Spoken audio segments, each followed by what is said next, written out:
Chapter 13. The Raichand mansion had always been filled with echoes.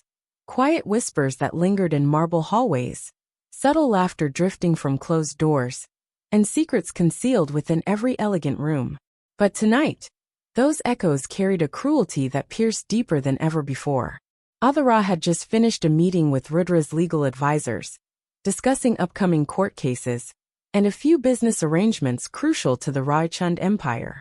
Exhausted but focused, she was making her way toward their shared wing when voices halted her steps just outside the study. Rudra's voice, unmistakably cold and detached, sliced through the silence, pulling her closer out of curiosity and apprehension. She stood frozen, hidden behind the partially open door, her heart pounding unsteadily. "You think I care about this marriage?"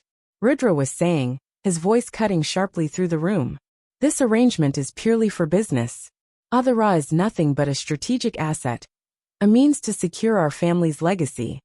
Every word hit her like a physical blow, tearing open wounds she had carefully hidden.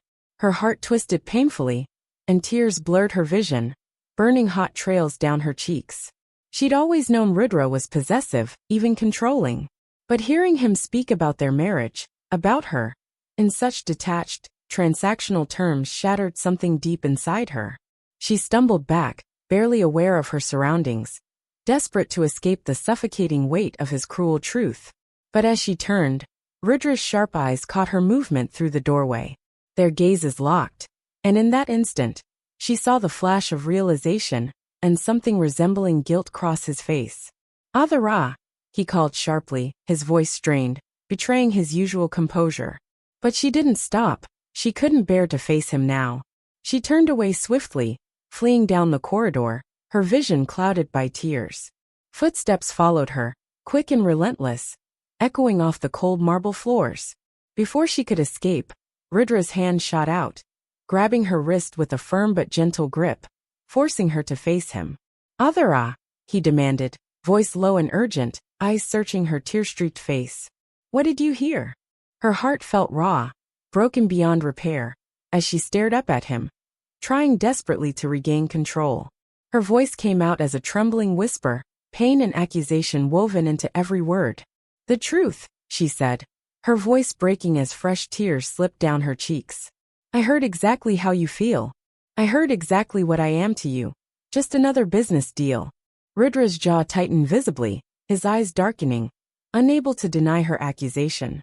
He opened his mouth as if to speak, but no words came. His usual defenses, his usual arrogance, seemed to crumble beneath the weight of her raw vulnerability. "Was it ever real for you, Rudra?" she asked, her voice shaking with hurt and betrayal. "Or was it always just about control, power, and your damn family empire?" Silence stretched painfully between them, thick with unspoken emotions and the shattered pieces of something fragile they had both begun to build. For a moment, Rudra's mask slipped, revealing genuine turmoil, a flash of regret, a hint of pain.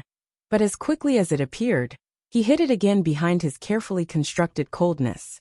"Answer me," she whispered fiercely, needing confirmation even as she feared it.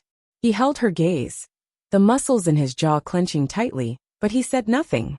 His silence confirmed everything, and Aadhira felt another piece of her heart break irreparably.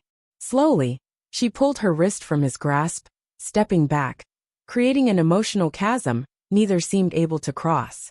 "If this is all it ever was to you, if I'm just a means to an end, then you've already lost me," she said quietly, her voice filled with a quiet, heartbreaking finality. Turning away from him, she began walking down the corridor, each step echoing with painful clarity. She half expected him to stop her, to pull her back, to finally confess the hidden truth buried beneath his layers of possessiveness. But he didn't move. He watched her leave, fists clenched at his sides, paralyzed by pride, duty, and the realization of the damage his words had caused. Aadhira didn't look back, not even once, as she walked away, tears silently streaming down her face.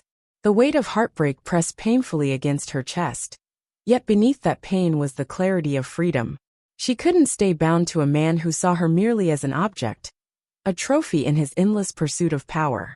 As she disappeared around the corner, Rudra stood alone, fists clenched and jaw tight. feeling a kind of agony he hadn't expected. Her words echoed relentlessly in his mind. Was it ever real for you? In that moment, Rudra realized the depth of his mistake.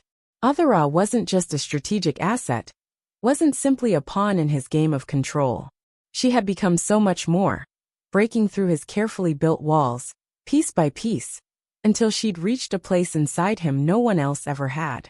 He knew now, with painful certainty, that he was dangerously close to losing something irreplaceable. And perhaps he already had.